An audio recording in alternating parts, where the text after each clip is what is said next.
All right, so I had a few packages arrive from Samsung today. We're going to kick things off with the Galaxy Z Fold 6. So, jumping right into this unboxing, we have the Navy Fold 6. Setting it aside briefly, we'll see what's, well, not in the box. On the other side of the box, you will get your standard USB-C cable and your SIM ejector tool, as well as some documentation. We'll remove the plastic from the inner display and check out the Fold 6's inner display. And you can see we still have that crease there in the middle. Now, it's not super apparent when the display is on, but when it's off, you can certainly notice it here since it is a foldable device. After all, it will have that crease. The Fold 6 cover display has noticeably less bezels this year, which looks absolutely incredible. I personally really like this build right out of the box. It's noticeably lighter. It's also squared off quite a bit around the edges, and the camera arrays stand out quite a bit. I think overall it looks like a really nice device. Let me know, though, your thoughts in the comments down below on this Navy model, as well as your thoughts on the Fold 6 in general. Really looking forward to that conversation.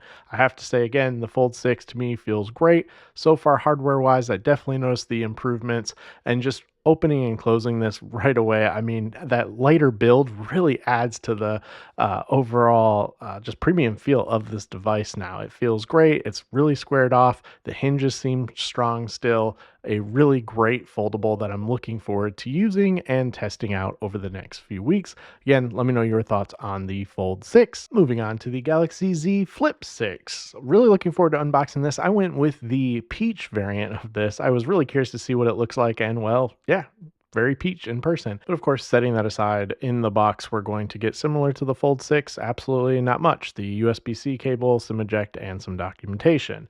Then removing that cover display plastic, looking around this device, feels very soft to the touch. You still have in that inner display the crease similar to the Fold 6. The outer build, though, is really interesting with the new camera setup. The cameras actually stick out quite a bit, and it's kind of interesting that they went with the matching metal color. I don't know, it's kind of interesting to me overall from a design standpoint. From a build standpoint, it feels very durable again. The hinges seem really solid, and I like this build in the hand. The squared off edges here as well make it feel very premium, but also really nice to hold in the hand so far, just right out of the box.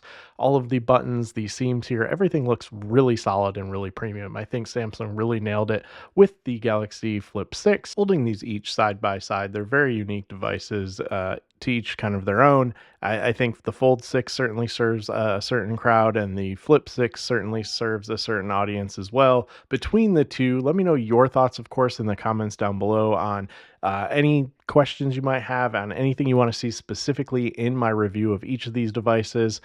Powering these up, I'm looking forward to setting each of these up and diving right into both of these over the next few weeks, using each as my main device and kind of switching between the two.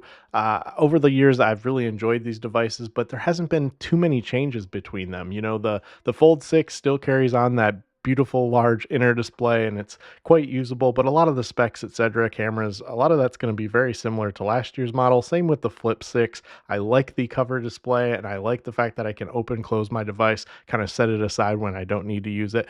But overall, let me know if you have anything specific you want me to check out with either of these devices. I'm looking forward to using them and giving you my overall thoughts. I'm going to try to stay away from the overall subtle changes and really focus on what is different here and what the value add is here for these new devices.